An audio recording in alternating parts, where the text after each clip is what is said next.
go ahead and get started. The item that we're currently on right now is cemetery sexton discussion. We're right on track, so I appreciate that.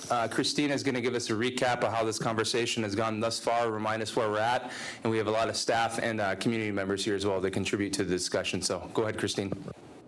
Yes.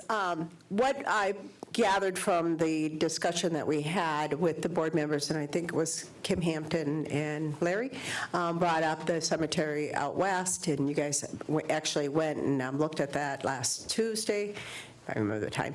And then the discussion went into, well, how do we run the other cemetery, which is Wakeweok, down in Hassel area, Hassel St. Ignace area.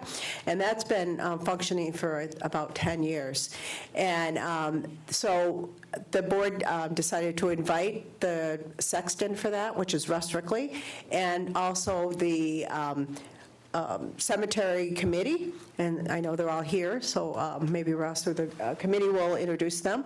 And then to also invite the staff that supports cemeteries and look at how does Naganageshick work up here, how is that, do they help out in having traditional funerals or assistance. And it was real clear that we really don't have a tribal program that supports all of these, and I think the board's trying to look to see what can we do with that, but really kind of wanted to find out, you know, what's existing, what do we have, what don't we have, and what are the questions from the board, and invite the existing cemetery committee to really kind of share their experience, and Russ to share his experience of what it takes to be an all-volunteer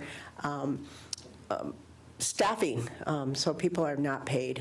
And if I missed anything there, I certainly will let the board, but it was just kind of a refresher. No, you did a great job, Christine. So in a nutshell, we have Russ Rickley here. He's going to explain all the efforts that he does at some of the properties. That way, you know, since we're acquiring new cemeteries, if we want to replicate that, you'll know the kind of work that goes into it. So, Russ, if you want to come up to the front, I'd appreciate it.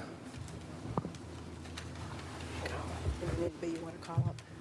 Hello, Lonnie, bonjour. But I'm Russ Rickley. I've been doing. Talking to the mic, Russ. Oh. Those are people on Zoom. I've been working with the cemetery committee for the last 10 years. They got cemetery got auctioned in 2012, and the tribe ended up buying it, and it took another 2 years before they come up with a policy and procedures, and that's what we worked on in them 2 years. But there is a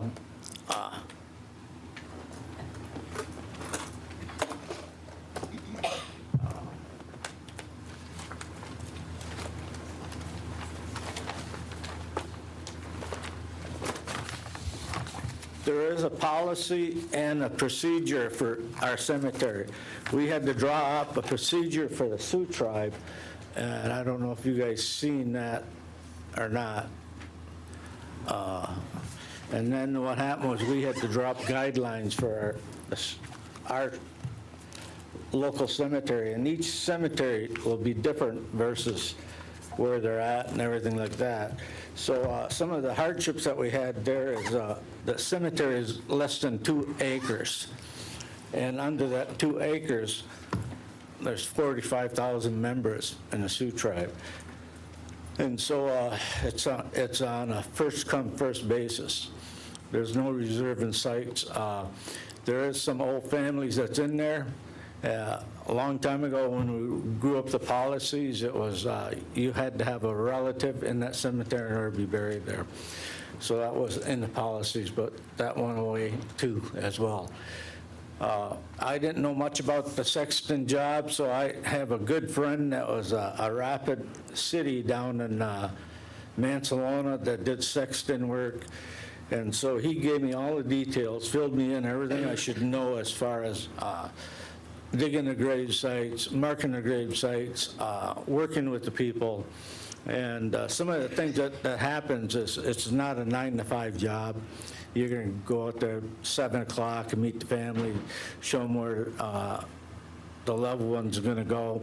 Then you're going to go back out there when they start digging. Then you go back out there to cover it all up. Then you go back out there again when they bring the body back. There's documentations that we have that says that's the person that's going in the cemetery, and you just record it.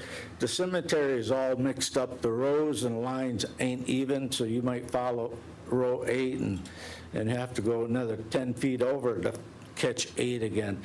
And so it's pretty ununiform there.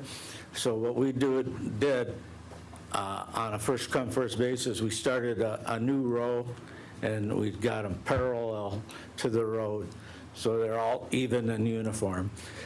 Some of the things that we were working on was headstones, and no higher than the ones existing there. No shepherd hooks, because all they do is get in the way of mowing the grass. So there's a lot of things that we had to decide what we could do and not do. And so I didn't make up the rules. We, as a committee, these people behind me, sat in and we grew up all the draft of it. And then we had to get it all approved by the Sioux tribe. And it went in front of the board, so we had a lot of drafts, making everything up to make it work. When I started this job, I went to a place that Michigan Cemetery and Laws. I went down there to a conference down in Traverse City, and first thing they asked me is, "What are you doing here?" You know, because I was running a native cemetery. They knew that our native cemeteries didn't have to follow all the rules with the state of Michigan. And when they practice the state of Michigan, they want you to charge for everything. You go out there and open a market casket, you charge them. You go out there for, no matter what, it's a death for profit thing. And so I was kind of upset with that, but, you know, I had to have some place to go to in order to learn what was being said or how I was doing it.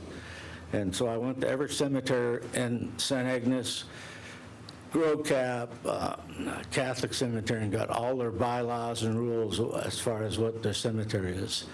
And so I ended up gathering a lot of information in order to make up our own rules and stay within the system.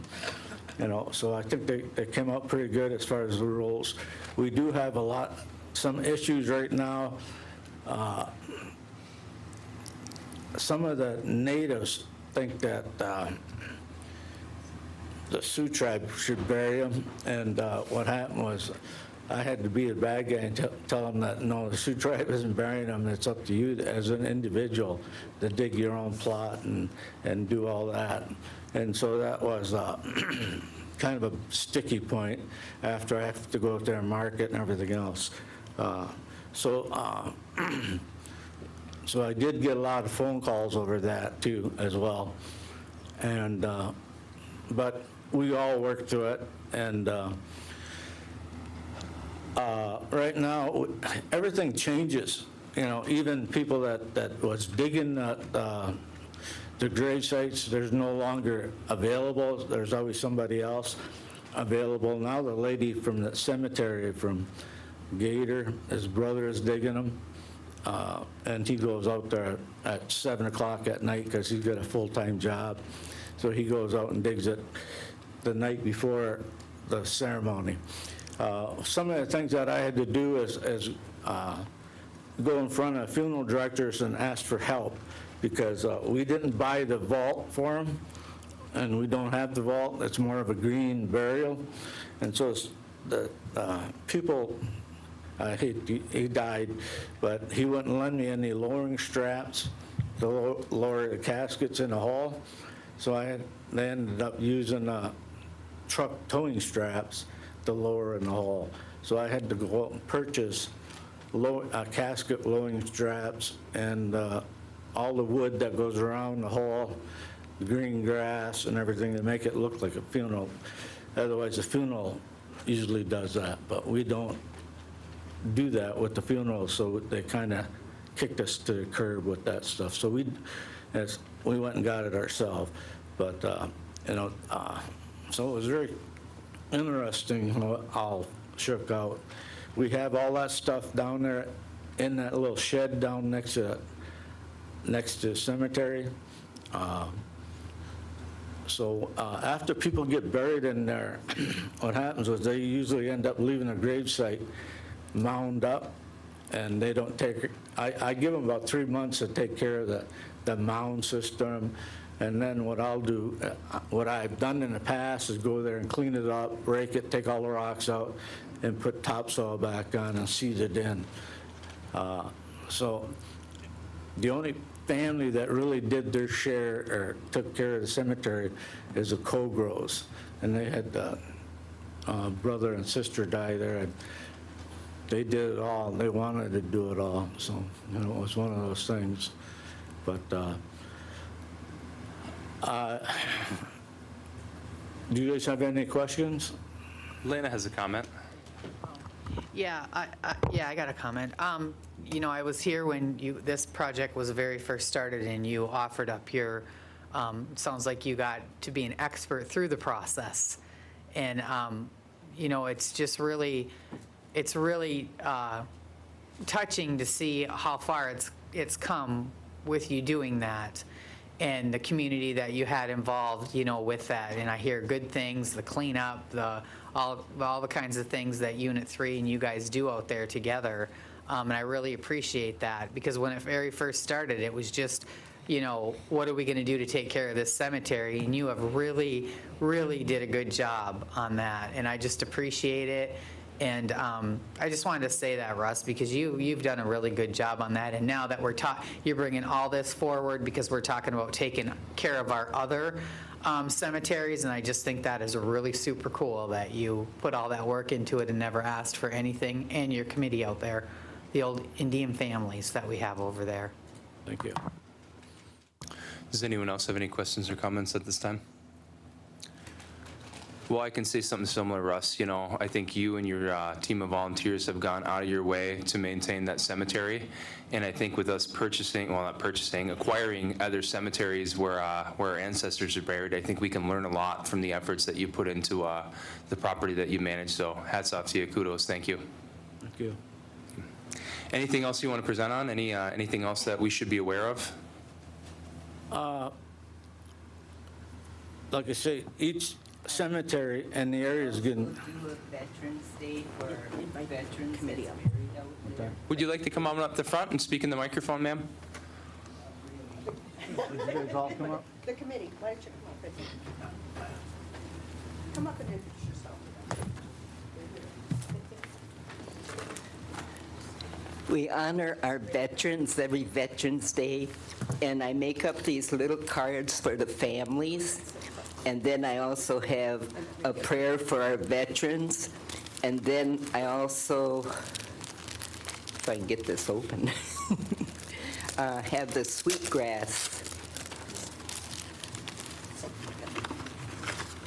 on the opposite side, and explains the sweetgrass. And then this is in honor of our Native American warrior veterans at Wakewalk Cemetery. We honor all of our Native American warriors veterans on this special day by thanking them for serving our country and for our freedom and giving their all for us. And then I have our cemetery. And then the South Dakota tribe honors their veterans, and they sent me this card because they, I donate money because they buy groceries and pay utilities for the veterans and their families on the reservation. So I took a copy of the medicine wheel, and they got, for the colors, the branch of services, because now Mr. Paul Wendry he's a corporal from the American Legion on the island. He helped me get a stone for my uncle who was killed in the war in 1945 in the Philippines. And he says, any Native American that's killed or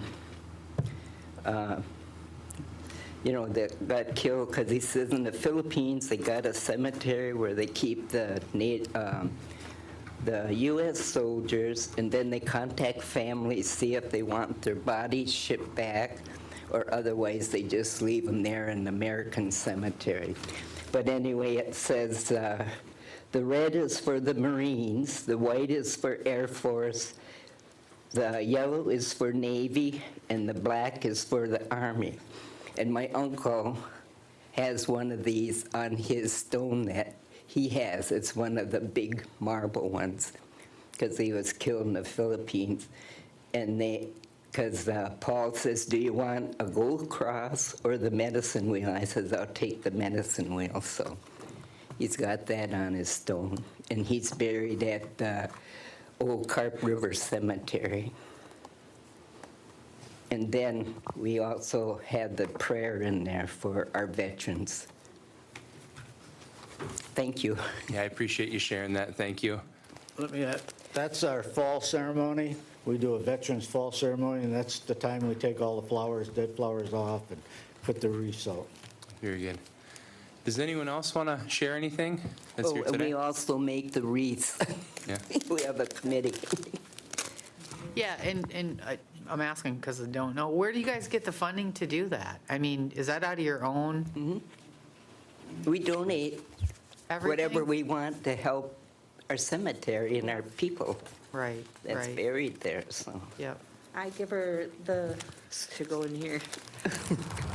I give her the sweetgrass from the museum, Yep. so she makes them up. As soon as I give it to her, she has them done. Yep. Yeah, that's really nice.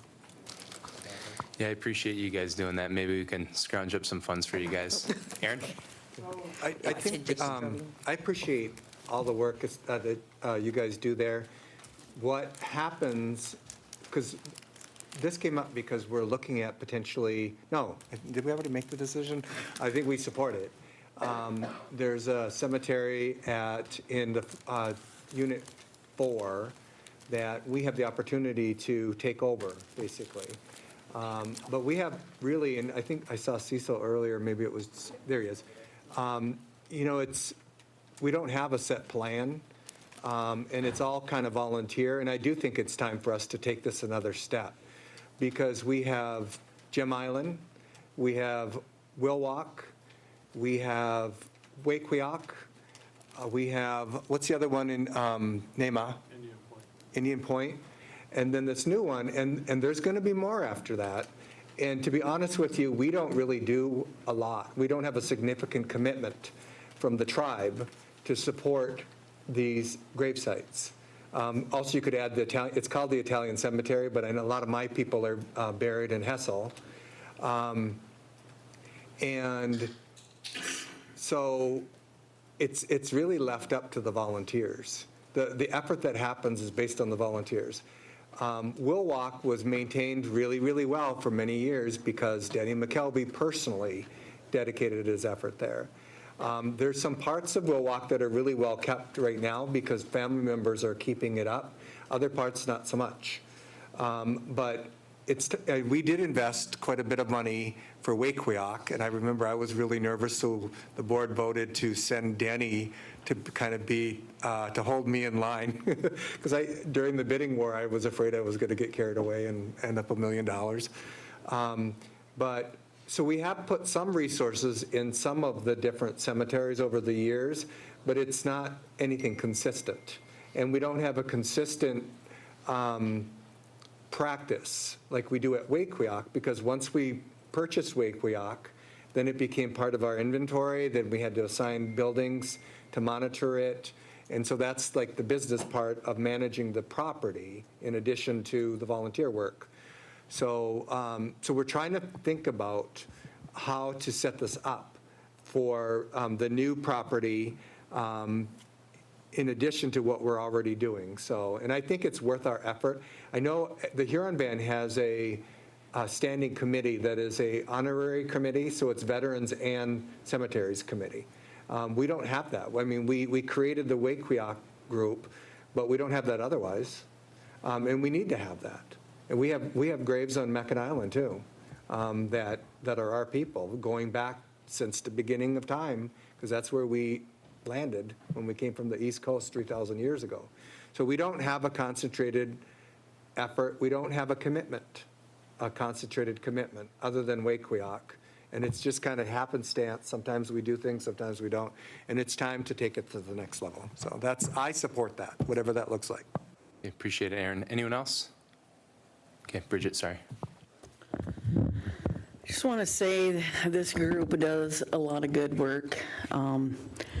They take a lot of pride in what they do, and I think so does our community in taking care of the cemetery. And I think that is what is going to help in other areas if it's a grassroots effort. Maybe Russ can train some other sextons or whatever, but I think that it would be nice if people could take the grassroots effort. And I understand the overarching thing, but I don't want what's going well for us, to have politics or anything get in the way of what's going on, because I think what we have going on works very well. We've built a sweat lodge between the cemetery and the house. They've done work on the house for us so we could have feasts out there. I think that you guys have all done a great job, and hopefully we could replicate it in other areas. But I think it's a grassroots effort, and it's the same as our Well Variety program. Okay, anyone else? Go ahead. Yep. Also in May, we have the family buried out there. They all come together and we do the cleaning of the cemetery and the stones, and we always have a potluck. Everybody brings, because we're so used now, we know exactly what everybody's going to bring. Yeah, so. Very good, very good. And we had the same for Veterans Day. It is a grassroots effort, so the success of Wakewiak has been primarily because of the members, not necessarily because of the tribe. But the tribe put the investment, and it was, I don't remember, like 300,000, 280,000 or something. It was a really big price tag, which we have not done in any other cemetery. We haven't done that. We haven't done that for Gem Island or Willock or Stevens Point or this other one. And that's why I'm saying we need to come up with a standard for how we're going to do this. And I'm saying we should do it. We have to do it. Because as important as Wakewiak is to Unit 3, Gem Island and Willock are that important in Unit 1. Stevens Point and the one that we're talking about is as important for Unit 4. And you're going to have other units that are, this is going to, well, Kim has volunteered her time over the years with not Sacred Heart, with, Holy Angel, which is in payment settlement. So it's time for us to take that next step. Okay, anyone else? Yeah. Okay, go ahead. I just want to introduce these guys. This was Kathleen McNeely, Aggie, Eileen Moses, of course, Russ, Francie Wires, and Emma Donwire. I'm the Yeah, repatriation Emma. specialist. Yep. Contact. Okay, thank you. It's good to see you all here. Go ahead, Kim. Yes, you guys are amazing, and that's a huge, huge deal. And I think what we need to be asking them is, how do we make this work, right? So this carries on, whether that be the funding that we need to work, because it seems to be, right, you get a lot of thanks from a lot of families, but this is a big tribe, and it shouldn't be thankless. It should be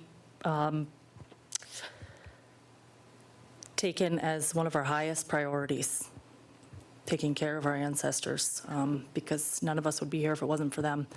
And so if you guys have any ideas on what that might look like or what you'd like to see, all of you, I think that's what we need to be asking is, how do we make this a priority at this table to help you guys, and as well as all of the ancestors that we can touch, so.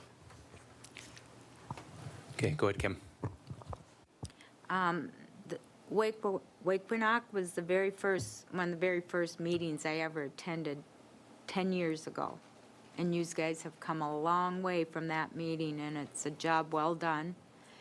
And if we could pick your brains, if we decide to do the same thing for these other cemeteries the tribe has now, I hope you don't mind us coming to you for some suggestions. It's like Bridget said, she doesn't want to, we want to replicate what's going on to make all the other ones successful. I think some of the problems, you may learn that if it's not the tribal land, it's going to end up, you're going to have to follow the Michigan state laws as far as what So they if it's not in recommend. trust, we have to follow Michigan state law. And the township laws and whoever Okay. managed the cemeteries before. So you want to make sure you find all that out before, you start green burial, Okay. you might say. Well, I know the cemetery Aaron had just mentioned in Payment, they no longer bury people there.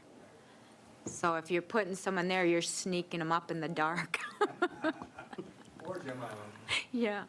I did have 3 people buried there without permission, you might say, or whatever protocol, whatever you want. They ended up burying 3 little kids there alongside, So what I had to do is go on the internet and find these people, kids' name, and so I can document it, that they're there. Okay, Lana. Aaron, I don't mean to, that land was donated. Wakewiak was donated. We have the resolution here. We accept it as a donation. We have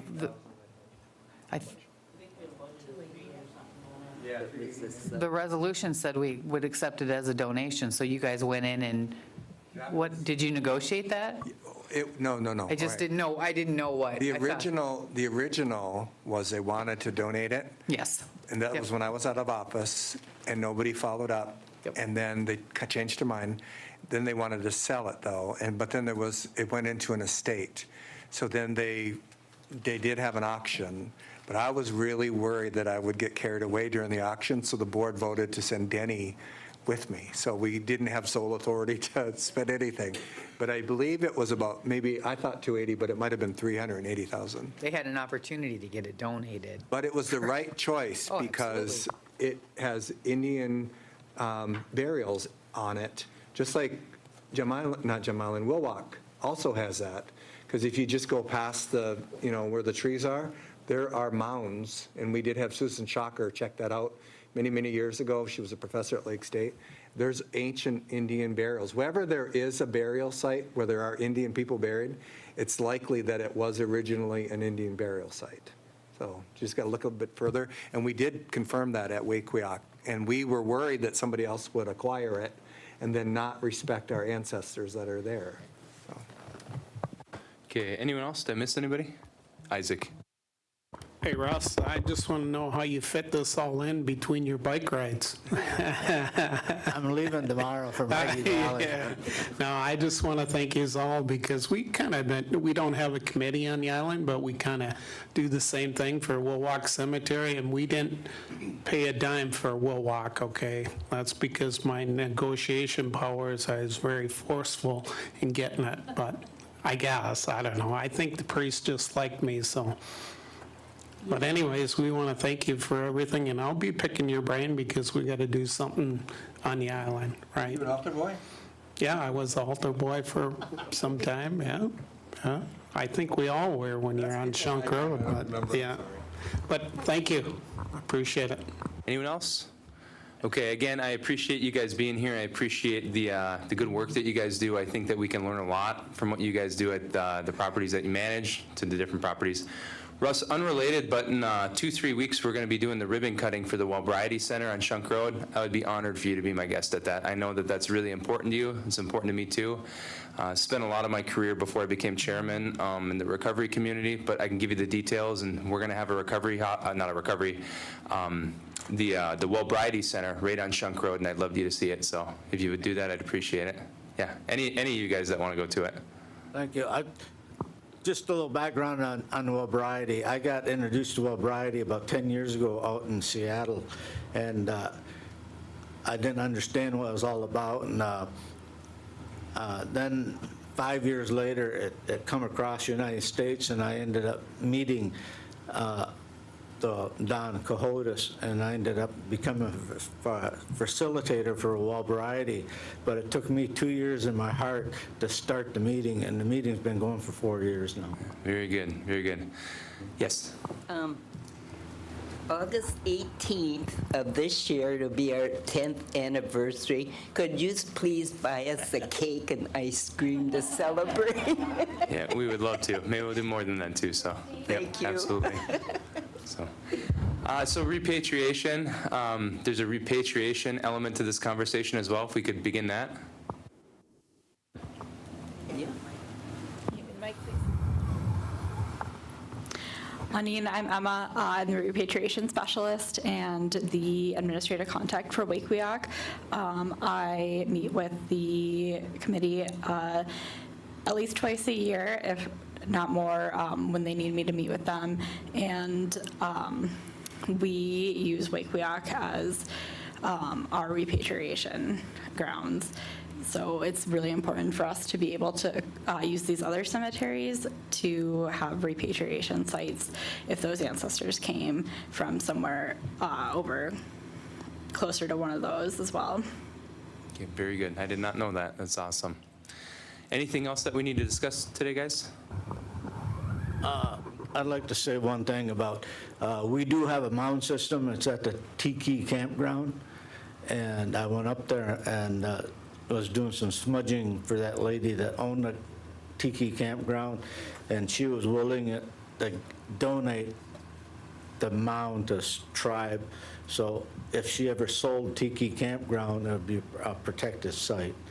I personally took some bones from her and repatriated them in Weequahic Cemetery because they had them laying out. So, and I didn't think that was right, but. Okay. Can we have legal assist with maybe getting some kind of a commitment to that? So then when the current owner does pass or whatever, that it doesn't get wrapped up in probate, but that it actually is honored? I knew the people who owned it before that, the Richardsons that lived in St. Ignace and the McCormicks.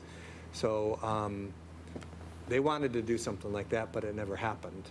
And so they're telling us right now that they want to do that. So if legal could assist with getting whatever paperwork they have to have, so, and do it for free, so that when they do pass, that will happen. So, because as you know, private land, there's no guarantee that with private land and with exchanges, there's no protections. But if they're willing to do that, because that was a big controversy in the 1950s and 60s. But if they're saying that, let's give them everything they need to make it happen. So. Okay, anyone else? Anything else to discuss today, guys? Going once, going twice? Okay, well, we appreciate you being here. Thank you. Thank you. The next part of this conversation is wraparound funeral service assistance. So Kim Hampton had this placed on the agenda. So we have ACFS here right now. They manage the funeral assistance program. So Juanita, Megan, if you guys want to come to the front, Kim Hampton can start us off in this conversation.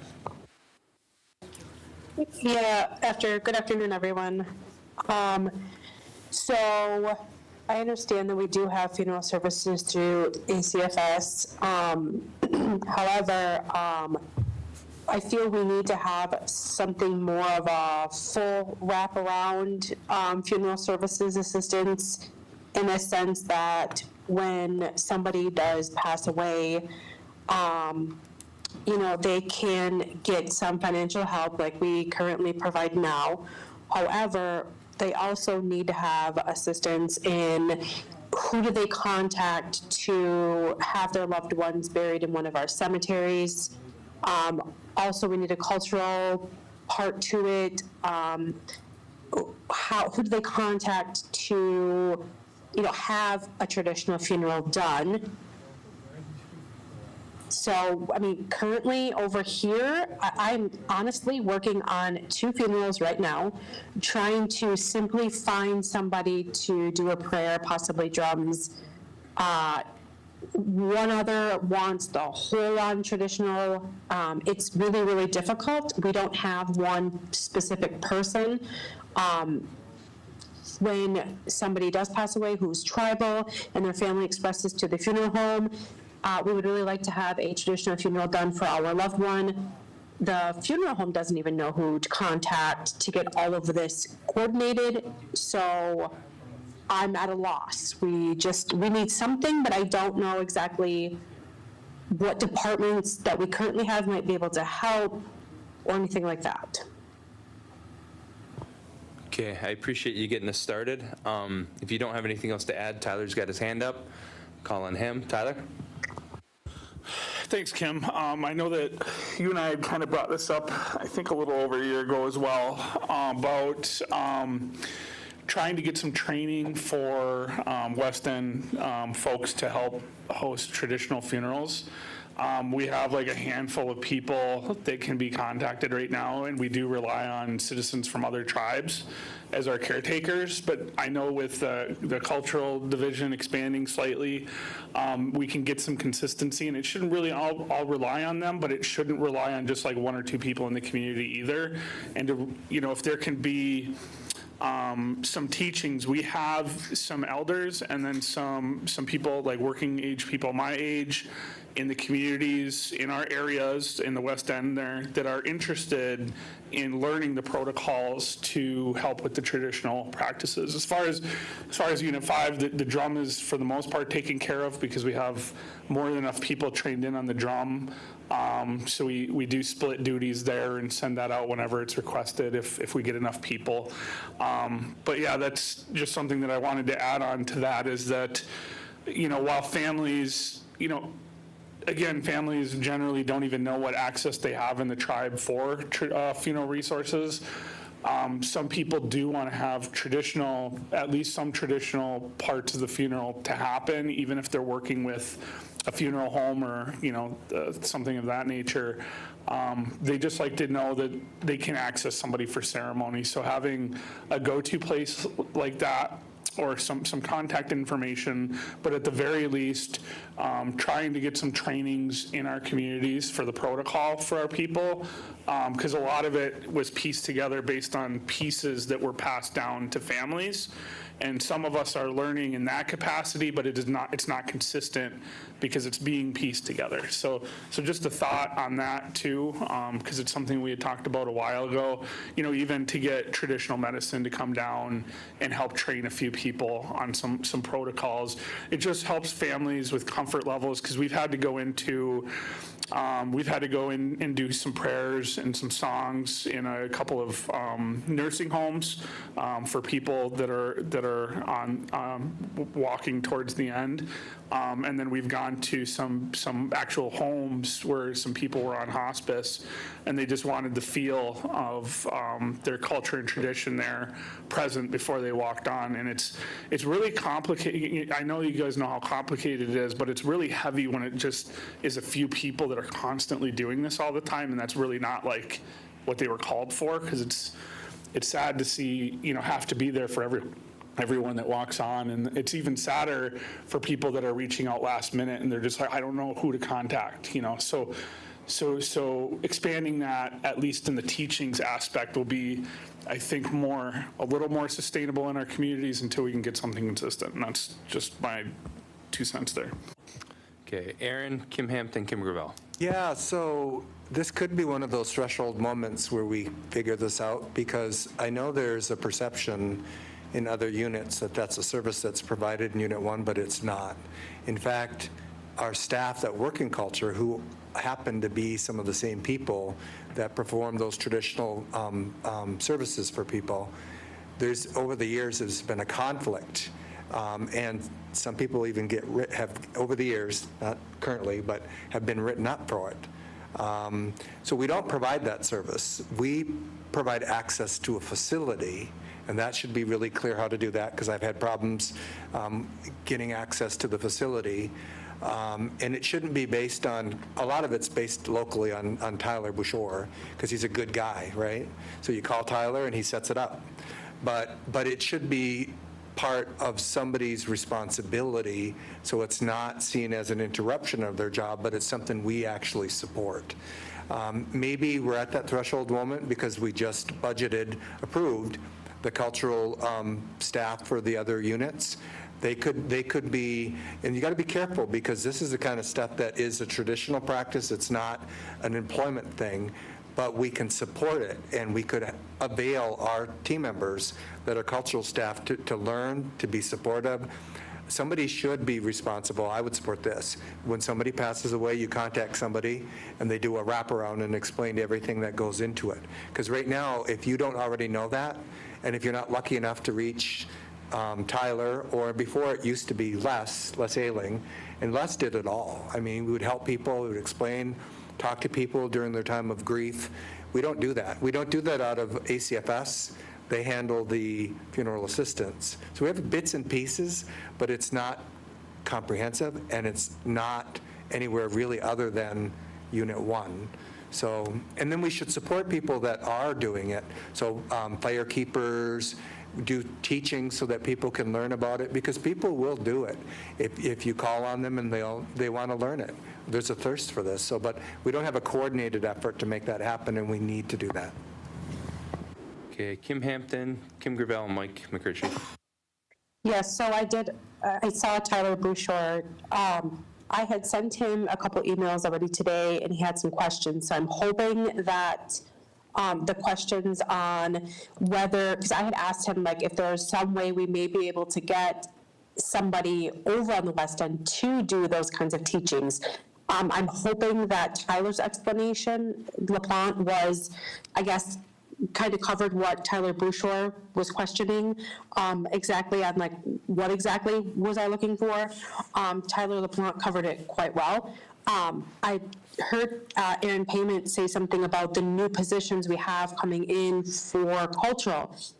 I think that would be a fantastic idea to possibly have that person not do those things, but not necessarily, but because obviously if we hired a female, we can run into some issues, but you know what I mean. So maybe have that person, reach out and facilitate and coordinate to get people trained to do the traditional funerals. Like Tyler LaPlante said, we need to know, we need more people trained to do the protocols of the traditional funerals. Right down from, like he said, going into somebody's home to, have the presence of their tribe there, all the way down to the pipe smoking at the gravesite with the families. The washing of the bodies at the funeral home or in the tribal member's home. We need all of that. I know myself and somebody else on this end has gotten some of it, but the person who was working on that stuff with us, his health is not the greatest, so now he's in a point where he can't really even make it over here anymore. So we're like quarter trained, and yeah, we have, obviously, funerals aren't something we can stop from happening. So yeah, we are just in a really tight spot right now. Hopefully some of that answered what Tyler Bouchard was asking me back in emails. You want to respond to that, Tyler? Yeah, just a little bit. When first off, I want to start off by saying that when we start talking about these things, the first thing that we need to do is address the Monty Doog. And we got to let the Monty Doog know that we're not asking for a funeral here, because we're starting to talk about things that we don't talk about unless there's a funeral. So when we're doing this and we're talking about this, we have to be very, very careful, because we're a careful people. And there's certain Monty Doog that are supposed to be around during those times. And if we don't let them know that right now we're just teaching and we're just talking about it, that we can cause a funeral to happen here. So we have to be very, very careful with how we go and approach these things. The other thing that I want to talk about is the idea of just going to communities and sharing the teachings on how these things happen. And that's not something that is just readily available as far as just me going to somebody and saying, hey, here's how you do a funeral. These are teachings that are earned.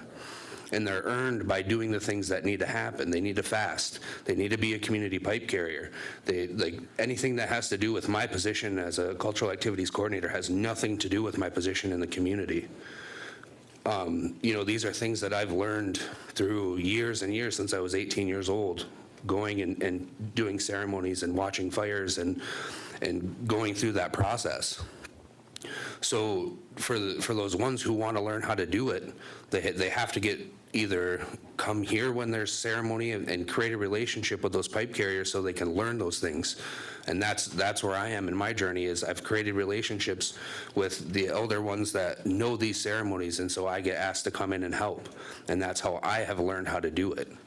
And if we, as a government, and that's kind of the way that I see it, as a government, start trying to tell our pipe carriers how to operate, that's not the way that we work.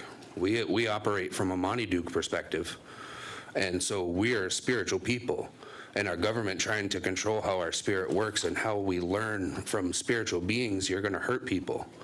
You're not giving these people time to flex their spiritual muscles, for a better lack of terms. They have to learn and grow in that way in order to be able to do those things. Because a lot of times you're not seeing the spiritual side of how hard it truly is.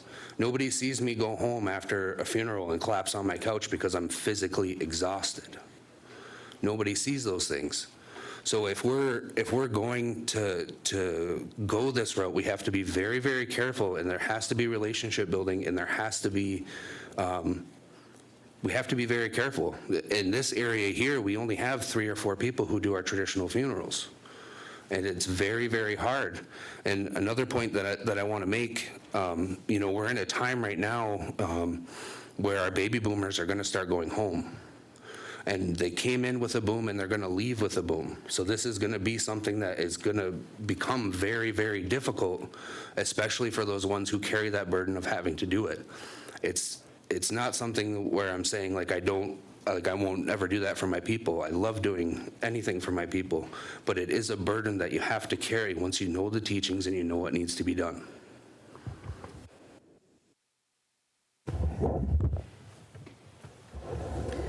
Ani, just so you're aware of how we handle things in the cultural office, because it's our responsibility. Most of the time it's me, but people are calling and we have a loved one that's passed, and we don't know what to do. And we get people, tribal members that are from across the country, calling and asking us what to do. And our job is to book the Naganagishik, but it hardly stops there, especially when you're talking to families that are grieving. They're not just grieving, but they're just confused. They're not thinking like they normally would. And so you kind of end up being a counselor too, Fortunately, I'm old enough to have been through this many, many, many times, or unfortunately, I should say. But sometimes, and in this day and age, there are so many, our people are in such a spectrum, There's the full-on traditional funeral that Tyler was just talking about, the 4-day, and then the 4-day and of the actual funeral, and then the 4-day after. There's 4 days after, which that's a subject I'd like to bring up to the board sometime. We have to take a second look at the cultural leave for those kind of funerals. But nevertheless, when somebody calls and we want a traditional funeral and they're a family that knows what's done, we just tell them, or if they have any questions, who's the pipe carriers around here? Well, even though we're a bigger community, we still know each other. So we can say, oh, well, you can call Cecil, or you can call Les, or you could call Tyler, or there's a couple other ones too that I'm not thinking of at the moment. And even Bay Mills have started coming in to help us because, because we need it. But the ones that don't know, that's the hard ones. They know what they want for their family. They know they want this for their family, but they haven't lived this or walked this path. And so they don't know how to do it, and And that's the ones that you run into the most. And then there's so many options. There's burial, there's cremation, and all kinds of different things going on today. Learning how to let go of that. It's all comes up in conversations with people when they call. So whoever that you hire to do this needs to kind of be aware, maybe be on the end of that one time or two times when somebody calls in distress. And it's not just about sending them to ACFS or giving them the number about cheese trays, you know. There's so much more to it than that. And we do that just because we're Anishinaabe, you know. We've been there, done that, you know, want to ease their suffering as well. So, yeah, we have a building there, but for those folks that are far away, you know, it was our tradition until just probably, I don't know, maybe 60s, 70s, I don't know. But I remember being a small girl when Alex Sr. Pine passed away, going to his funeral, and it was in his house. You know, you remember those funerals. Yeah, people brought their loved ones home. And that was the whole concept between Naganagizik, about Naganagizik, that our families had gotten so big that funerals weren't being conducted at home. People thought they had to go to funeral homes. They don't. You can bring your loved ones home. And I think that some of them thought about it and did it, the ones that didn't live right here, you know, and couldn't bring their loved one to Naganagizik. But that's something to think about too, you know. If your communities, you know, I know everybody's got a tribal center now. You could have you know, if you want to. It's got to be your decision, because there's a lot. There's ceremonies these guys do after there's a funeral, a body has been there, or even ashes, because we want to send those spirits that came with it to visit, send them home, not be around to interfere with anything. But, you know, the whole idea is our people want to be home, and they saw that building as home. So that's always an option, and people don't often know that they can do that. So all my life I've seen, and, you know, my family's been part of, if my mother we brought her home, different ones like that, you know. So I'm just putting that idea out there that, you know, whoever you select, sometimes that liaison is important. And, you know, technically that's not part of our job, but we do it anyways because we're human beings. We want to take care of our own, you know, and help them find and decide whether they want the full funeral or traditional funeral, or, you know, somewhere in between. So, and the other thing too is we never turn anybody away because they don't want a traditional funeral. If they want to bring in a priest or anybody, you know, to pray for their loved one or them, that's fine. Yeah, we don't turn anybody away because they don't. It's not just for traditional funerals. Well, I appreciate you both sharing that. I really do. Thanks, Tyler. Thank you, Kathy. I have Kim Gravel and Mike. Okay, I was going to ask Tyler to speak, but he already did, because him and I had a conversation. I think we're on a Duck Lake excursion, and we had pretty good talk, and Kathy, you added to it. So you're seeing it from a different angle than him, but it all comes together, you know, everything. And I like the idea of a liaison. But then when you think of all the intricacies of what they need to know, and then I know, like when Tyler and I were talking, he has a job in the daytime, and then he's going right into the evening sometimes and back into the day job again. And you forgot to mention how emotionally draining that is on you too, because a lot of times you are taking this home with you. So I think, you know, I wanted to make it more like office. Here's number one, here's number two, here's number three, here's number four, but it doesn't work that way. because you just don't know what they're going to be asking for when they call. Which type of funeral, what, how many days do they want it? Some will say 1 day, but they want it traditional, just not the, so I just, if you could get those wrote down for us, and then make suggestions as to how a liaison would work with you, your group, and because we're going to have to there's going to have to be some, I can't even think of the right word, like official duties that will have to be, that they'll have to follow, plus the traditional way. So if you could do that, I would appreciate, I'm sure that's what they're going to be the ask here after you are done, so, thank you. I'm glad you brought that up because forgot about that part. We've established a relationship with, what's the name of their home? I don't even know the name of their, I don't know. they just changed their business, but it was Mulder's out there.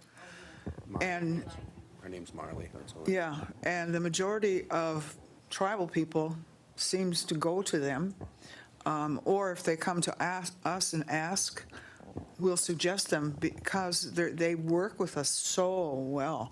Like, we've had all kinds of ceremonies there, like when we go to wash and dress the loved one, and they understand our ceremonies. They're knowledgeable of them. They have collected that information over the years. And that's what I would recommend. And it's so nice because then I can say, okay, you can call this person, Marley? Yeah. They just changed hands, but I think it's a younger daughter took it over, same family. And they will help you deciding, cremation, burial, where you want to go, and all those kind of details. And when you have all of that set, then you can call me back and we'll pick a date and a time. So, and we have a backup, which is Nokomis Mishomis, and I think we've only ever had one there. And it was just a 1 day or so. Thank God that's never come close, but not ever. But, and then at home, that's another, So I always recommend establish a relationship with one of your local funeral homes and start educating them. It's really been awesome that we've had their help. And I just want to add one more, shut myself off. Like I said, with who's ever doing these, they're there, like Tyler, I'm just using as an example because you work. You're doing an 8-hour day, then going who knows how many hours in the evening, not getting paid for it unless the family offers you something, and then back into your day job, unless they let you go finish the funeral. So there's got to be some kind of, and I don't want to make it commercial, but there should be some kind of compensation when you are called on to go into that.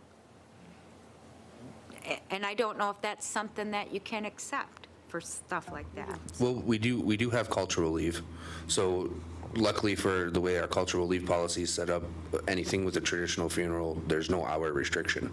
So when there's a traditional funeral, I'm able to use cultural leave to take that time off of work. But that doesn't mean that my stuff for work stops. And that's the part that's hard, because I can take cultural leave, but I can't be off work for 4 days in a row. It's not possible. It's not probable in my position. So I do end up taking cultural leave and then working off the clock to do the things that I need to do. So, it's a juggling act. So you're working overtime trying to catch up on your day work, but not get paid in the evening for the day work you're doing at night. Okay, am I getting that right? Okay. Okay, Mike, Lana, then Kim Lee. Tyler touched base. A lot of what I was going to point out was just the earned teachings. A lot of these are earned teachings that we can't just assign someone and go and learn these teachings and bring that to your community. But we can set it up for where we encourage those that are showing some inkling to do these teachings and try to connect them to the people, the knowledge keepers. And so that's my hopes is how do we encourage that those connections and get those teachings where they need to be in all the communities, but that has to be, as you stated, from a community-based seeking, not regulated by us or governed by that. It just blurs the lines here because you happen to be our cultural guy, but you're also involved heavily into it. So, and to compound that, we've had traditional medicine for years that has a model where they're employed and they can do that kind of stuff. So I think we're trying to mix that a little bit, and so we got to be very careful on that these are earned teachings. We can't just, hey, you're going to go learn how to do funerals. Those are pipe care things. And I mean, to address the other thing too, we used to have a whole lot more pipe carriers in the area, and we don't anymore. We don't have as many as when I was a kid, you'd see 10 to 12 pipe carriers at a funeral, and now you're seeing 2, 3 tops maybe, and once in a great while you might see more, but it's a pretty rare occasion. And for whatever reason, those connections need to be rekindled, and we need to do whatever we can to help facilitate that rekindling, but it needs to come from the community. It needs to come from people who want to go and earn those teachings. So I just wanted to caution that and say it out. You did an excellent job covering it, though, so I'll yield. Lana, then Kim Lee. Yeah, well, Hessel has their own down there, and we've been doing, traditional funerals since I can remember, and that's with the help of Cecil and Les and Rainey and Grass and Tyler and you, Kathy, and all those others from up here. I remember 18 years ago, Randy Lee was actually doing the fires down in Hessel for us, and there was an old tarp, all we had was an old tarp that we put up with poles over the fire, and I just had got on the board, and he gave me a schooling in there and said, you better get something down here, and we have a beautiful firekeeper's lodge now for our traditional funerals and teachings like that. So yeah, I just kind of, and I'm glad, Kathy, and I missed some of your guys' comments because I had to step out, but it's way more than just the funeral platter. It's way more than that. There's so much time and effort put into it.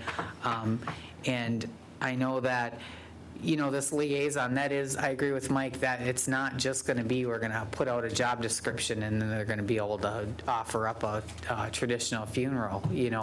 It's going to be, all the people that have earned that and know how to do it in order to train them. But the resources are there. The resources are there for the drums, the bereavement, the food, the cooks, the people that will help the families in the time of need.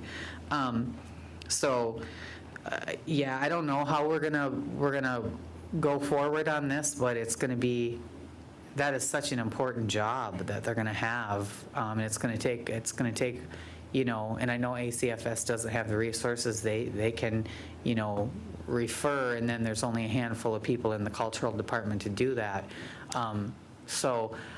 And I'm also glad that you talked about Marley, because Ron Gaylor was good at that. He would always accommodate, even when we had to give cedar baths to people downstairs or whatever, he would make sure that, we could smudge in there, do everything, and Marley just took over that. They will accommodate anything there. So that's a really good resource to tell tribal members. But like I said, I stepped out to know what exactly what we're trying to plan, but hopefully when we do find, if we're getting a liaison, we do everything we can to accommodate those people that already have the knowledge to show them and sit down with them and what do we call it in our training, our cultural training that we do there?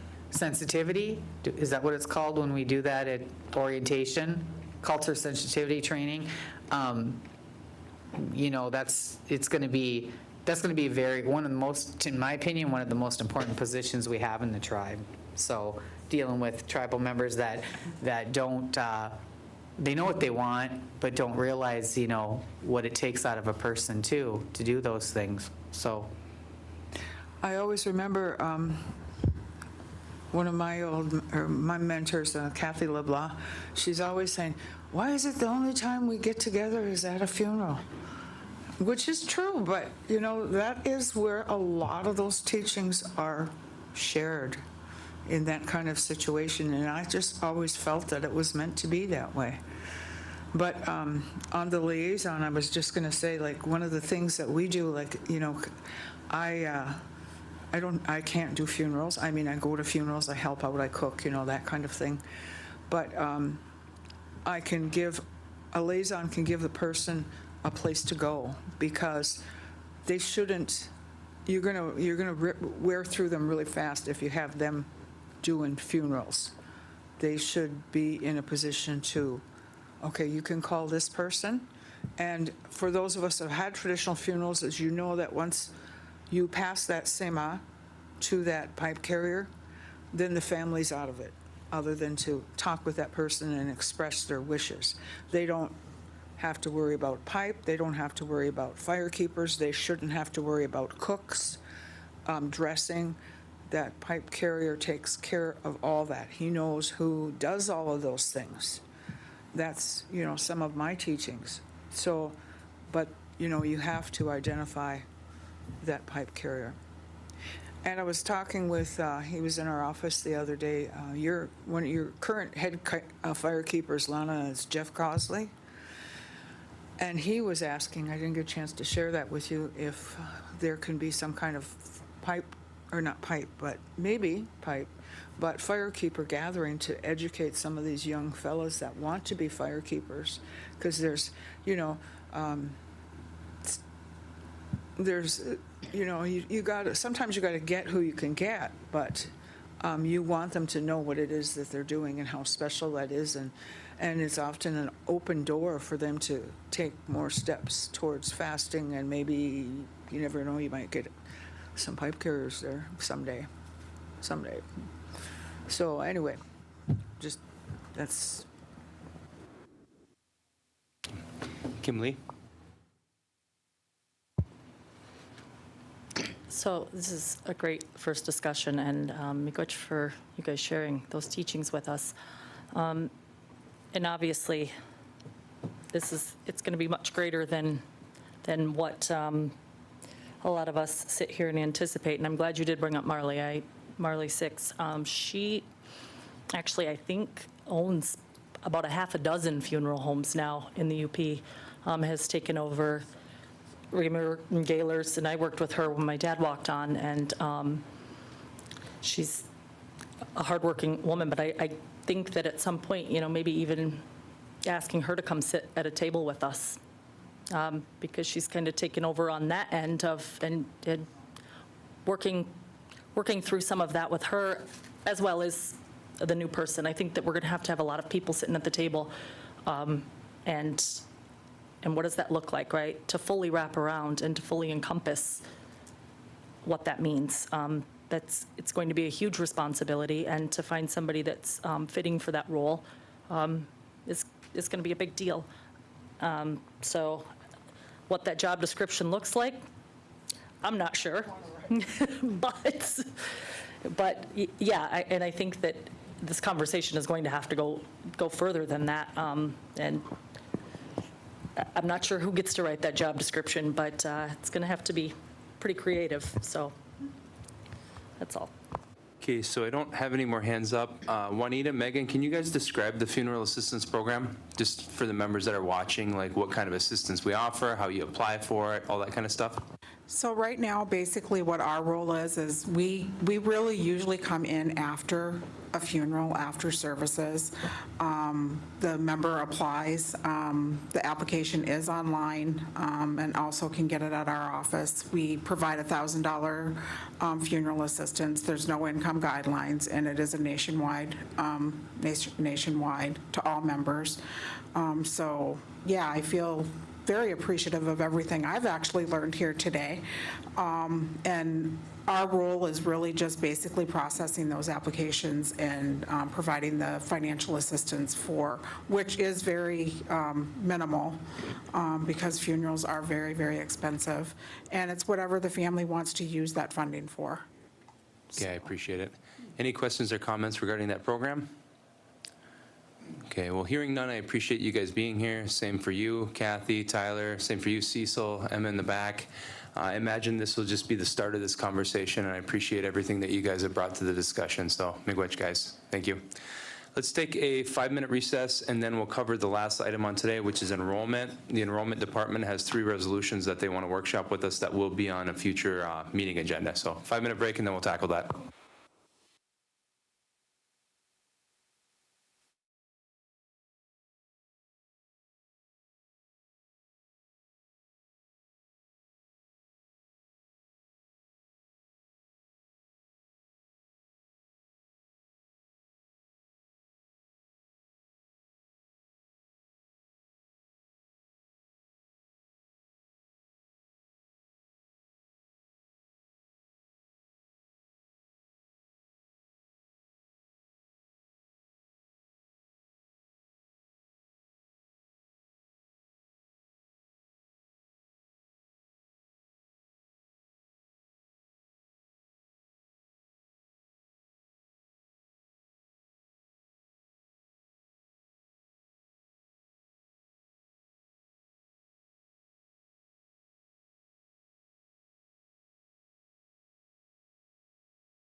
Enrollment has a few resolutions that they want to workshop with us, which again will be on a meeting agenda in the future. So the floor is you guys, is whenever you'd like to begin. I just have a question. Did you want us to read these resolutions or go and then discuss each one, or? No, we all know how to read. You Okay. don't need to read them to us. Okay. Bonjour, Ani, Kakinawea, Zigwan Maingens Nadijnakas, Michael Larson Jaganashi Noswin, Wabajashi Nadodam. Hi, everybody. My name's Michael Larson. They call me Spring Wolf Cub, and I am Martin Clan. Little nerve in my voice, but we got 3 resolutions for you.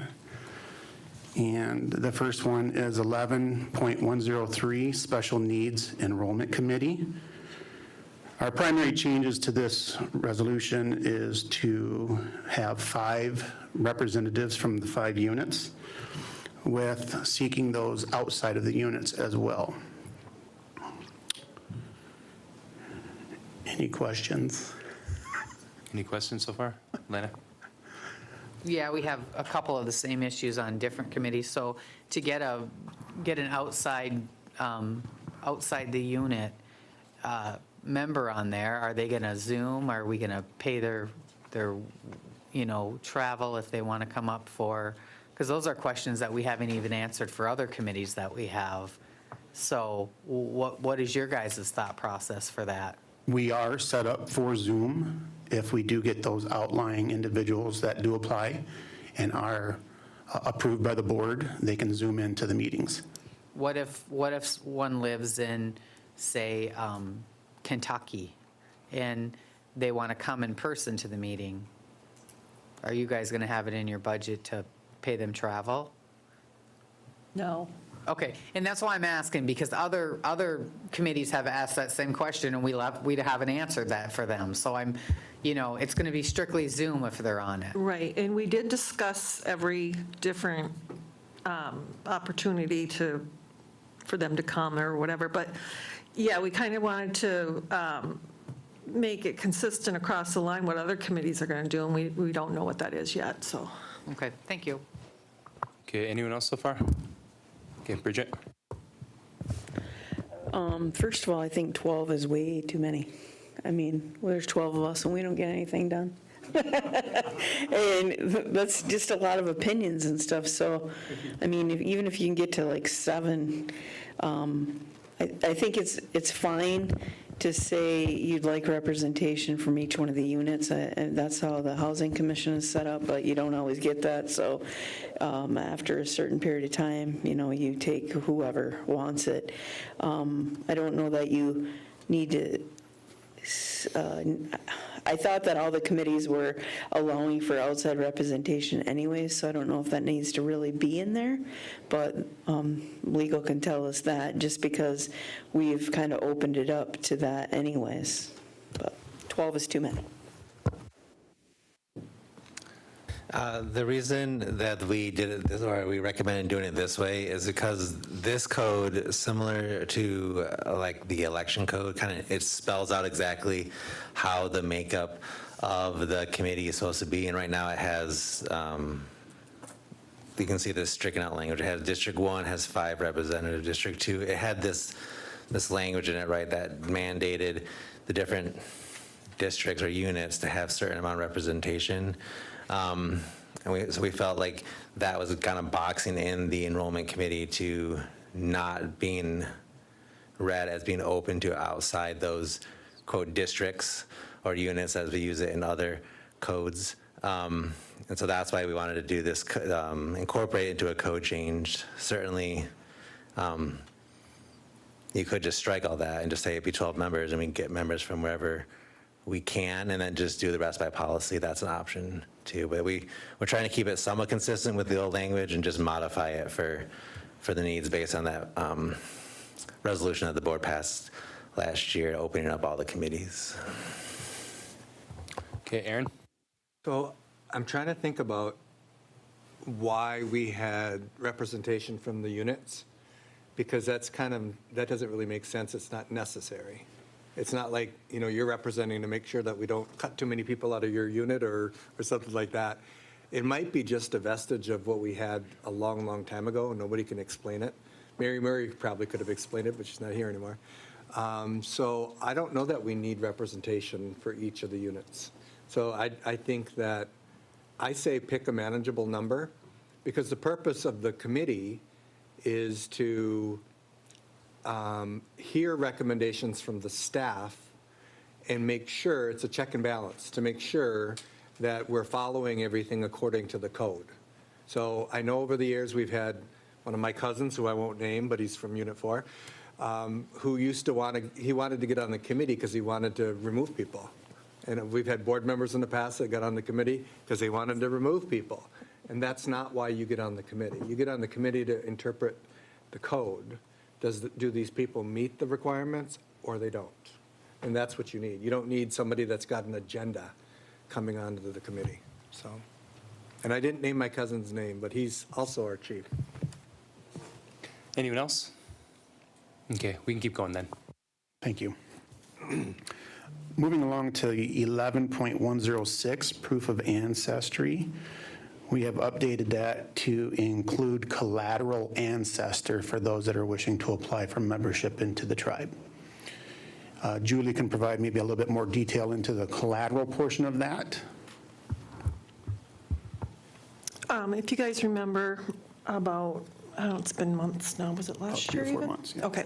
We had a gal that you adopted her in because she could meet all the requirements, but her particular ancestor wasn't on the base roll, but all her siblings were.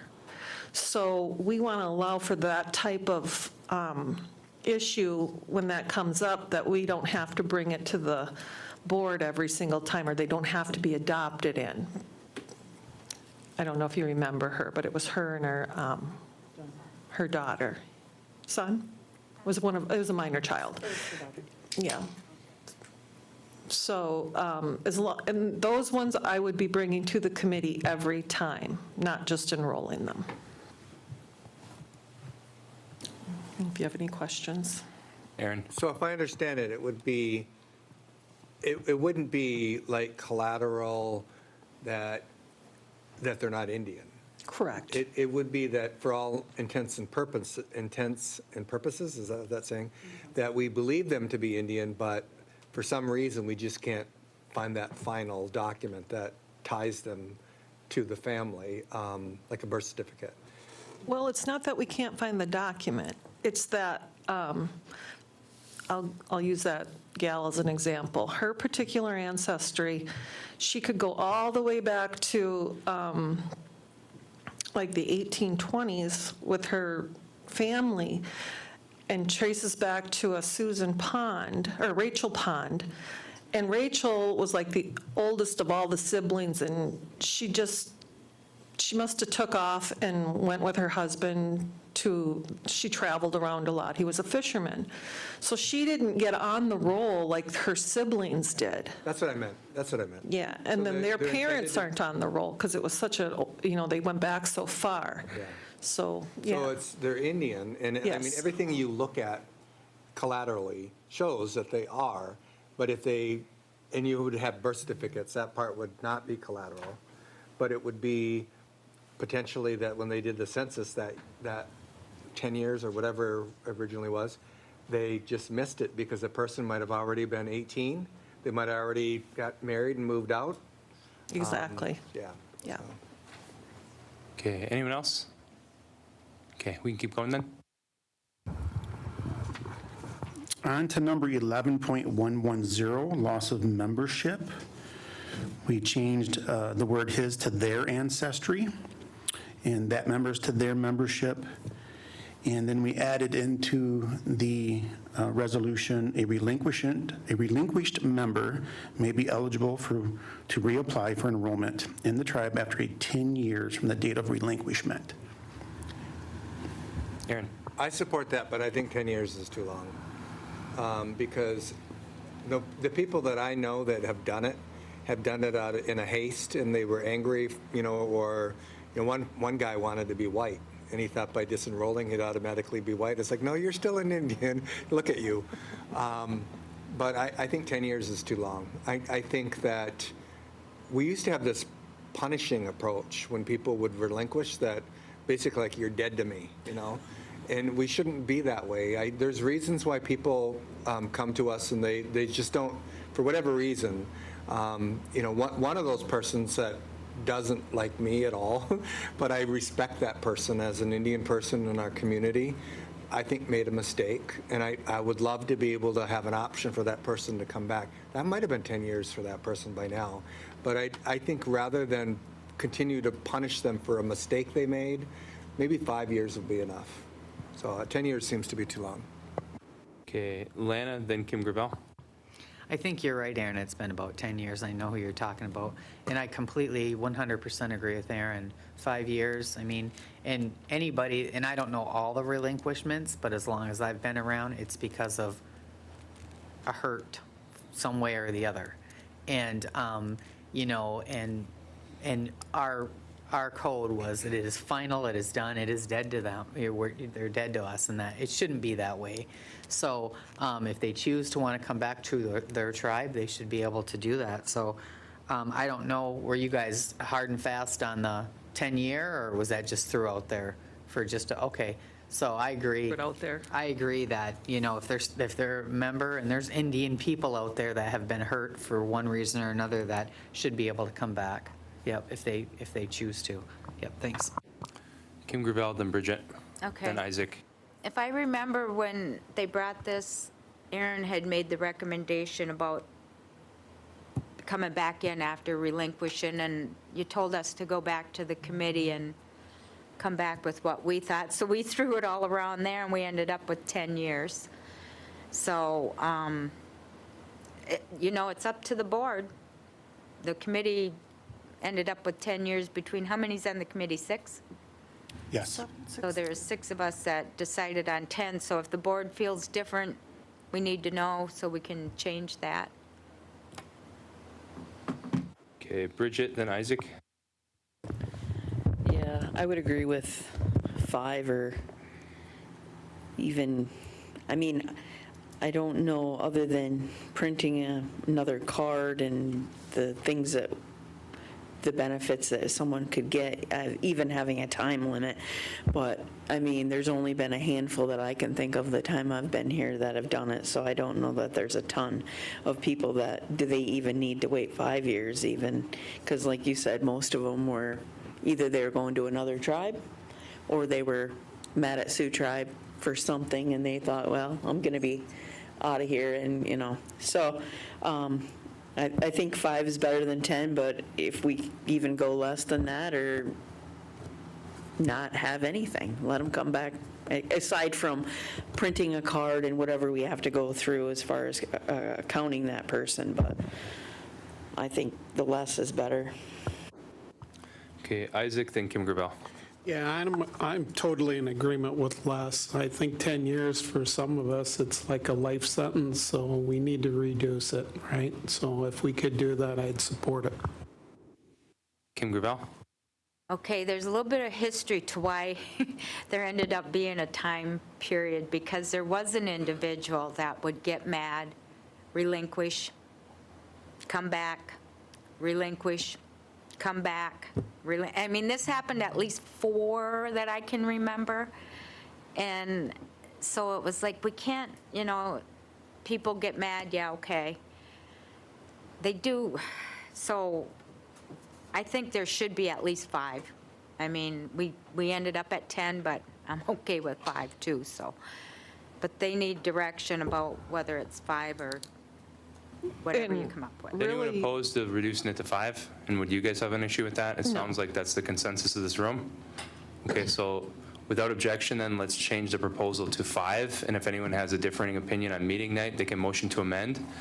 And then let's scroll up to the last resolution that you guys workshopped with us.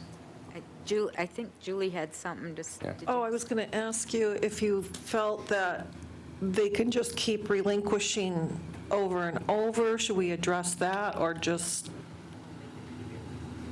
Is it an issue or just a potential issue? Well, I think it could become a potential issue if it's going to be less than 5 years, or. Do you want to address it if it becomes an issue then? We could cross that bridge. Yeah, okay. All right, so let's talk about special needs. So it seemed like there's some differing opinion about whether or not each unit need to be represented. So does anyone feel strongly about every unit being represented in this committee? Raise your hand if you do. Okay, it seems like that's the direction there, Ryan. And then let's do that last resolution where you guys had some questions and need some direction. And again, these can be changed at meeting day too, just for the motion to amend. Bridget? Are you guys willing to make it less than 12? I don't know how anybody else feels. 12 just seems a lot for a committee. That was going to be the next thing that I talk Yeah, about. why was it, you know? Yeah, I don't know 7 why or something. Yes, 7. You guys cool 7? I'm hearing that from a couple sides of the table. 7 grandfathers. All right, let's try 7 then. Oh, very nice. Any other direction in these 3 resolutions, guys? Okay. We'll leave it the way that they are then with those proposed changes, and we'll workshop them. And hopefully we can get them passed for you guys. Anything else to add? All right, thank you guys, I appreciate it. The charter? Sorry. We wanted to address our charter bylaws, the changes that we have made. Does everybody have a copy? Yep. Okay.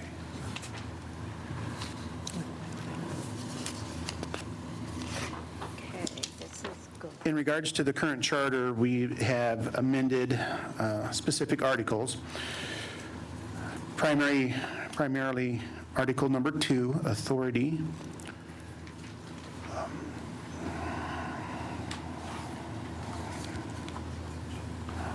I apologize. Article 3. Method of appointment? Can I jump in, Mike, for a second? Go ahead, please. So Article 3, given what the board just, the direction we just got from the code change, because the code change goes hand in hand with this article of the bylaw, since it's a code change and a bylaw change. So we'll strike out this effort to have at least one representative from each unit. If we're going to take that out of the code, there's no reason to keep it in the bylaws. So that part we will remove from the bylaws now that we're taking out of the code as well. Makes sense to have to vote on that as well, because otherwise that resolution would be in confliction with this. Okay, anything else? In Article 4, our terms of appointment, we switched from 2 years to 4 years.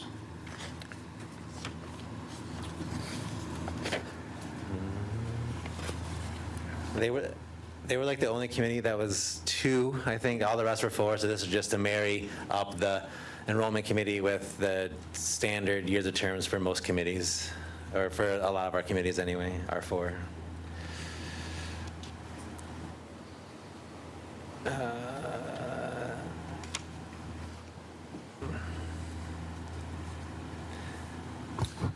And then in addition, we created confidentiality for if we did receive individuals on the outlying areas, how they would keep it confidential information that is provided to them.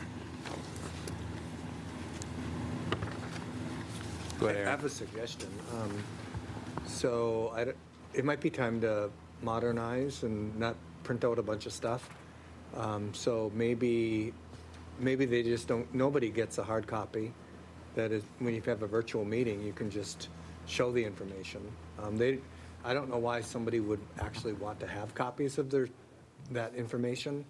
So I would say just move to the virtual space, and people in person and people that are online could just view the documents that are necessary, so. Yeah, we have discussed that, and we talked about just providing an agenda via an email, and everything that's hard copy and important as far as confidential would stay within our facility. So we do have an Article 10, conduct of meetings. Confidential information shall not be shared electronically with committee members participating remote. We can just say, it could be full stop. Confidential information will not be shared electronically with committee members. And whether they're in person or remote, then we just won't electronically disseminate any confidential information. Except for there's a nuance there, because that would not allow you to put it on Zoom, to show it on Zoom. No, the staff would just have to report what the action is. Like if it's a member issue, they just have to orally report what they're asking the committee to weigh in on, and not screen share stuff probably. I think, yeah, because it could screenshot it. Yeah, because we talked about that with the committee, Yeah, and I it guess I'm would good be like the tribal registrar would be given a presentation on this. I need this direction from the committee. Here's the facts, but they wouldn't be disseminating like a paper, or they wouldn't be screen sharing any of the information, but they would be talking about it. So if someone's on Zoom, they couldn't screenshot it, but they could record it, I suppose. Right? They could record the conversation, but they wouldn't have like all the nitty gritty details like to be able to print out or email or et cetera. You good, Aaron? Yeah. Okay, Mike? Just a quick point of information on that, then. You guys aren't reviewing any like historical documents that might be really like unclear that you would have to share for the whole committee to make a decision on? That would be my only concern. Like if you're looking at something and be like, how is this interpreted? And then the whole committee needs to review it or weigh in on it, right?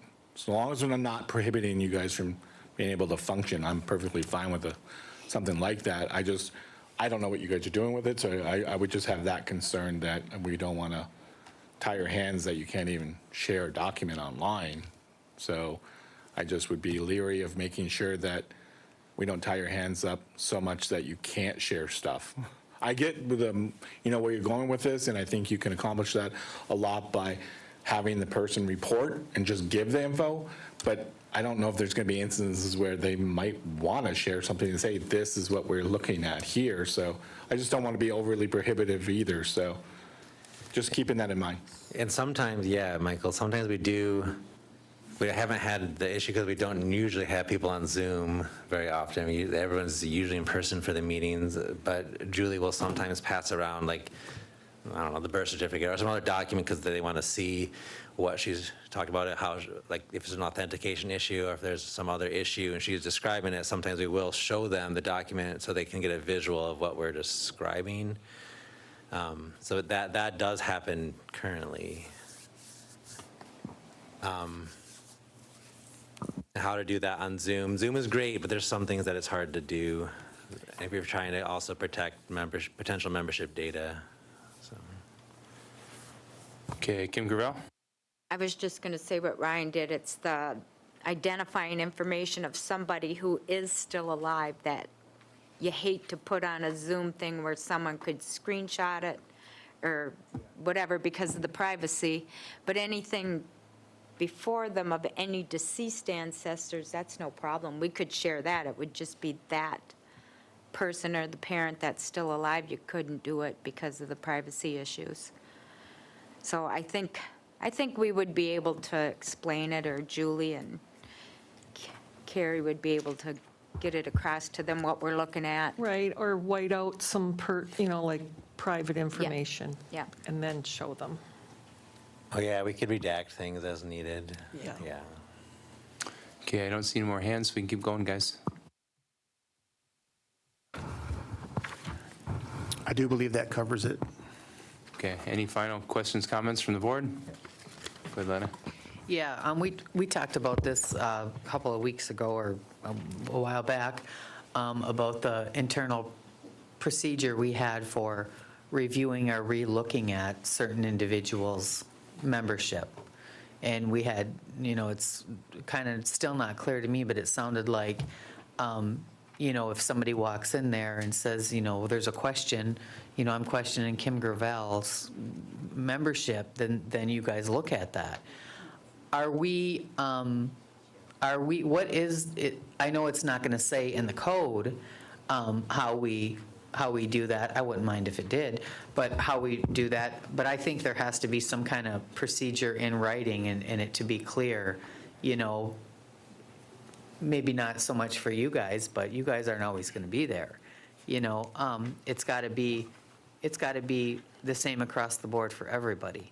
How that happens, because I should not be able to go in there and ask you to look at Kim Gravel's document because I don't have any standing for that. Right. It's my understanding that if somebody does that from this point forward, that they need to supply us with something, not just the hearsay. Yes, good. How are you gonna, it's in the code and we established that, so that's gonna be educated to everybody, that is the code, and pretty much, we haven't been following the code, but we will now. Right. Okay, all right, that's clear. Thank you. And I'll work with Julie. We've talked about this several times, but we'll get like written procedures for current staff and on all future staff so they know the proper protocol. We haven't put pen to paper yet, but we've discussed that and we'll get that going. But you guys know, though, if you identify people on our rolls that aren't actually Native American, to bring those people here so they could be potentially disenrolled, right? Okay. Yeah, that's Right, it's just the process and how we get there. Yeah. Hey, Ryan, any confidential information, aren't we having people sign NDAs? We don't have like a standard process across like all the committees for these, for an NDA or a confidentiality agreement. It's something that I've spoken to with the enrollment committee as well as the election committee to get, to have members sign that. We don't currently, do we have them sign? I think that should Yeah. be standard across I'm sorry, we already all did. of our committees. We already got them to sign on the enrollment committee. I misspoke. Yeah, we do have that going. I don't know if every committee has it going, but it's something that I've been trying to help the committees that I work with to make sure they all get up to that level to have them, the members of that committee sign that, yeah. Thank you. Okay, Aaron, then Bridget. So I think we should actually have something in the code that requires a disclosure, and because I do know of a situation where somebody went into my file, and they told me about it, the staff told me about it, so I know all about it. But I think that the staff shouldn't be in that situation. I think if somebody politically approaches enrollment and asks for that information, they should be required to disclose it up the chain. That's number one. Number two, I think that because there was a board member, I won't say who, and over all the time that I've been on the board, there was a board member who used to tell me all kinds of stuff about people's enrollment file, that they were an Indian or this person was an Indian. They regularly updated me on that, and it was a member of the board of directors. It wasn't Kim. So there needs to be not only a signature, there needs to be a consequence, because you're breaching code, and the information in the membership file is confidential, and only the board can release it. So if there is a breach, it should be disclosed. One final thing is there was one election cycle years and years ago where an incumbent had access through a family member who was over enrollment, who had access to unlisted phone numbers. Remember all the phone polls that were done that one year? That's because the family member directed enrollment to provide a copy of the laptop to that campaign, and they had all the information. That should be a requirement to disclose. The staff should never be uncomfortable with, my boss told me I had to give it to them, so I had to give it to them. So that if we have a requirement to disclose, then if a board member or whoever comes to enrollment and says, I want you to go and look in this file, then their response is, I am required to disclose. That should stop it. It shouldn't go any further than that. Oh, pick up my child so I can be back. Okay, Bridget. Well, I personally don't have any problems if somebody reports something to the office that maybe they should take a look at, because if you were told there was a theft or something in some area and you would report that.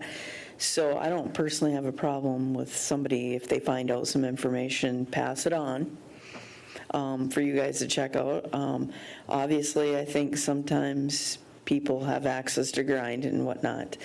But the other thing, when you're talking the confidentiality, is there any teeth to it if they don't? There probably isn't any teeth to it anyways. So, I mean, you want to have someone sign it, but if there's no teeth, what's all the point in it unless we want to, rectify that? All right, anything else to go over, guys?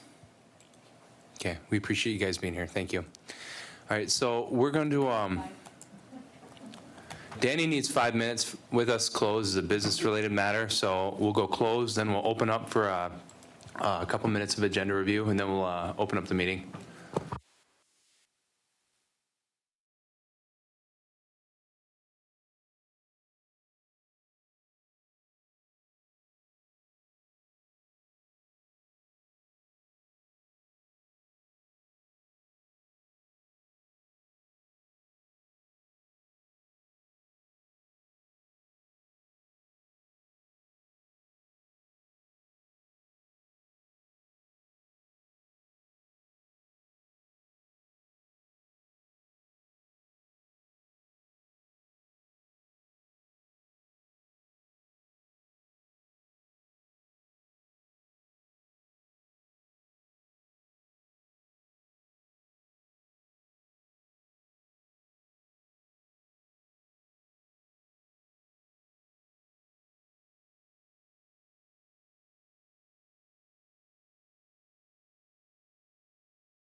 The special meeting to order. We'll start with roll call, please. Aaron Paymont. Here. Bridget Sorensen. Here. Kimberly Lee. Here. Sean Borowitz. Here. Larry Barbeau. Here. Tyler LaPlante. Here. Kimberly Hampton. Here. Michael McCurchy. Here. Kimberly Gravel. Here. Isaac McKechnie. Here. Rob McGrory. Here. Lana Cosley Smith. Here. Austin Lowe's. Here. Okay, we have a quorum. On today's agenda, we have one item. It is resolution titled Interim Appointment IT Director. With that, I'd like to entertain a motion to accept the agenda. Motion. Motion by Isaac and support by Tyler. Any discussion on the agenda? Hearing none, those in support signify by saying aye. Aye. Those opposed? Those abstaining? Motion carries and the agenda is adopted. That brings us to the resolution, which is interim appointment IT Director. Now, therefore, it be resolved, the Board of Directors hereby appoints an interim governmental IT director, current Kuwaitan IT Director Nick Eitram. Be it further resolved that the interim IT director shall exercise any and all authority of the position. Be it further resolved, this appointment shall be for a period not to exceed 6 months. Be it further resolved that the interim IT director shall be compensated pursuant to the governmental team member manual as reflected on the attached resolution information sheet. Be it finally resolved that the interim IT director shall answer to the Board of Directors for purposes of this appointment. Motion. Okay, motion by Tyler. Support. Support by Larry. With that, I'd like to entertain a motion to amend the title from Government IT to CIO, interim. Motion. I motion to amend and strike all reference to IT Director of Government and replace with interim CIO. Okay, is there a second? I'll support. Okay, so we have Kim Hampton. All right, so discussion on the amendment first. Any discussion on the amendment? Okay, hearing none, we'll roll call the amendment. Lana. Yes. Rob. Yes. Michael. Yes. Larry. Yes. Sean. Yes. Kimberly Lee. Yes. Bridget. Yes. Aaron. Yes. Isaac. Yes. Kimberly Hampton. Yes. Kimberly Gravel. Yeah. Tyler. Yes. Okay, motion to amend carries. That brings us to the original motion, or the original resolution, which has now been successfully amended. Any discussion here? Bridget? I just want people to know that we are still conducting interviews for the CIO, so anybody that did apply, don't think that we're not doing interviews and we're pursuing this position. I would prefer and make a motion to actually put the not to exceed 3 months, because by then we should have somebody in the position. I'll second that. Okay, so there's a motion and support to amend this to make it so the interim position doesn't exceed 3 months versus 6 months. We can have a discussion about that. Lana, then Tyler?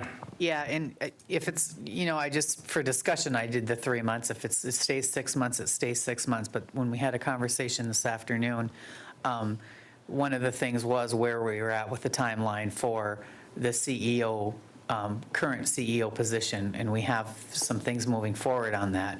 And I also want to make sure that everybody is on the same page when it comes to messaging down what is happening, so everybody's clear on that, and for communication for all the staff that are there. So I'm glad that Bridget mentioned that it's still open, we're still accepting applications, and but 3 months should give us enough time. Like I said this afternoon, some of the other positions that we want quickly, they can be turned around in a couple of weeks, and we're only a week away, 7 or 8 days for interviewing for that. Okay, Tyler? I would actually prefer leaving it at 6 months. We all know the speed at which this tribe operates, and until that is fully repaired, we need to leave this as is, because it says not to exceed 6 months, so that doesn't mean that if somebody comes in 3 months, that he's going to stay in the position. It says do not exceed. So once a new CIO is hired and that move is made, then that will reflect in the board decision, because that has to be voted on as well. So I think we just err on the side of caution in case any of these interviews do not work out. We did go through 2 rounds last time, and the first round didn't work out too well. And, we were where we were, and that hiring process took a really long time. And again, this is the CIO position. So I think we just err on the side of caution, leave it open for 6 months, so we're not revisiting this every few months, and this appointment gets, moved back, or something happens where there's a break in communication. So let's just say it how it is, and say, okay, if we operate quickly, that's fantastic. Then we have to vote on it to move it forward anyways. If we don't, at least we have the 6-month leeway. The person's comfortable with what they're agreeing to in this position. We just move it forward. I don't see any reason or necessity to bring it down to 3. Okay, hold on a second, guys.